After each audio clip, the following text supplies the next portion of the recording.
Sa Iloilo City, Babaye dakop sa drug buy-bust operation. Masobra 600,000 pesos nga balor sa suspected shabu nakumpiskar sa Kapulisan. Si John Sala nakatuto. Ginatudlo sidelines ang 35 anyos kasi alias Rose ang pagduso sa iligal nga droga. Inisanto sa monitoring sang Kapulisan gani ginkasa sang Iloilo City Police Station 1 ang drug buy-bust operation kagabi sa Barangay Legazpi de la Rama City proper. Nakuhaan sa masobra 600,000 pesos nga balor sa suspected shabu ang subject. Si alias Rose ang nagaserbing ang manugdagdag sa iligal nga droga sa lugar suno sa Kapulisan apang residente ini sang Barangay Rizal Lapuz.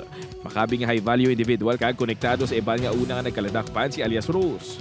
Kung hapon sa big trans, gabagsak kung saan matransfer naman sa Hadjes and then matransfer na sa Mora. Bangod sa malapnagon nga impluensya kag operasyon ni alias Rose, ginatutukan sa karon sa Kapulisan ang mga kaupdanan sini nga may kasubong man nga modus. Amo ginamalabanan, no? Labi na ginagawa sa may mga ribalo ang mamanasa. Sometimes ang ilang trabaho, ma-order sila shabu and then man sila sang baligya sa ilang alawas. 19 kasasay ang suspected shabu ang na-recover sa suspect.